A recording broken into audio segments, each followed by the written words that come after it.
Hello mga ka-travel. Good morning. Ngayon ay sisecure tayo.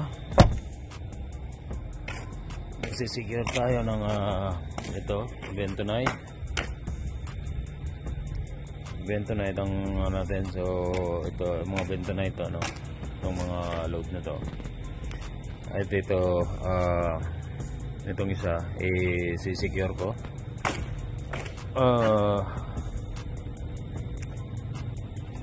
Sisecure ko siya din, ita-tarp. So ito kasi holiday dito ngayon sa Manitoba sa Canada, no.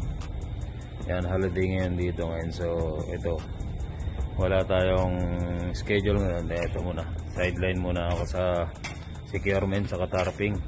So bayaran tayo dito ng per oras, then holiday. So sayang rin. Madali lang naman lunahan to. Yung mga ano pa doon, no?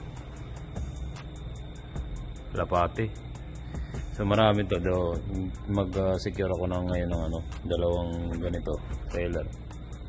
Madali naman to, latagan ko lang ng dalawang lona sa ibabaw. Then secure na dito. Problema, wala pa palang strap to. Secure ko pa. Secure ko siya ng strap.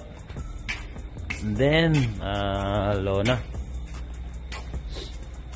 So yun, ayan, truck natin. Wala pa kasi akong plano ngayon. Wala pang plano sa akin kasi mag-reset muna tayo ng ating driving hours para pag-start ng biyahe buo yung oras natin for 1 week. Yan. Dito ako ngayon sa may Stenbach Manitoba. Ayan, nandito ako sa yard namin.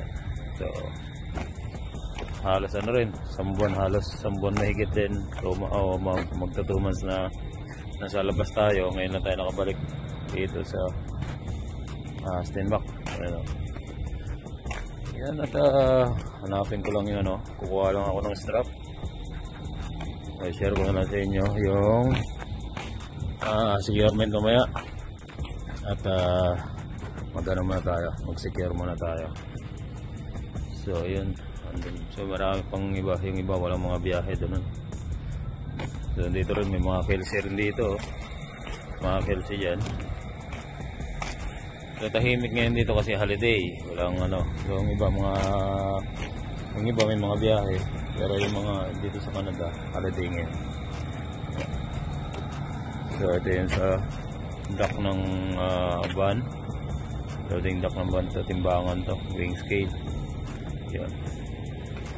So yun lang update ko kayo mamaya sa ating securement at sa ating tarping. So yun lang natin ngayon, gagawin natin ngayon.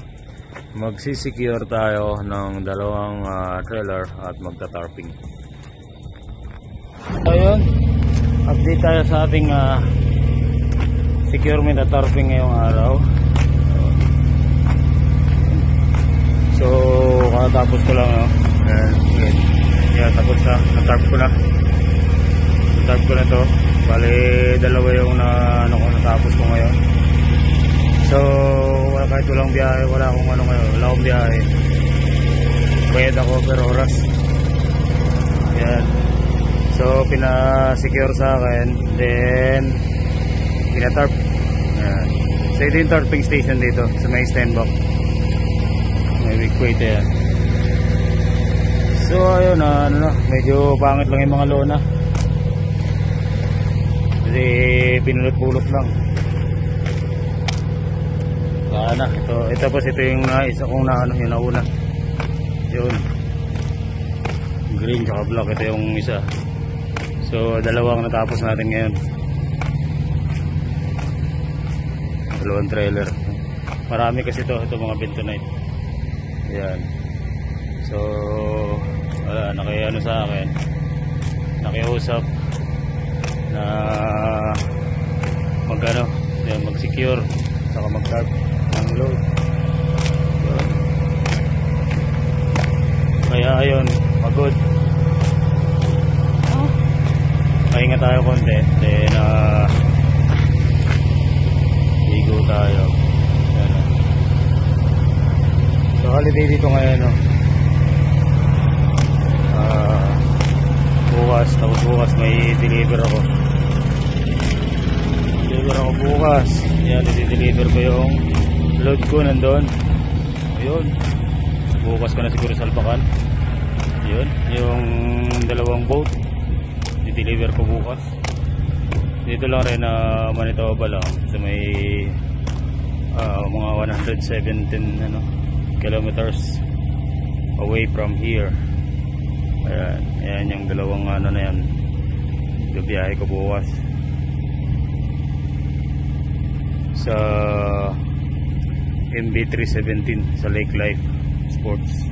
Ayan. Ayan yung load ko galing Quebec. Tapos dumating ako ng madaling araw ng linggo. Then ngayon Monday. So ayan. Then bukas i-deliver. So ayan. Ito yung sa yard namin. Tahimik dito ngayon. Ayan. Lang natin. So ayan. Kaya na tayo. Pagod tayo. Kaya muna tayo at may mag-ano ko.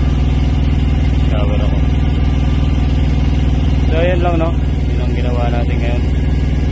Siguro hapon na, oras na. Pero tinira ko ng 3 hours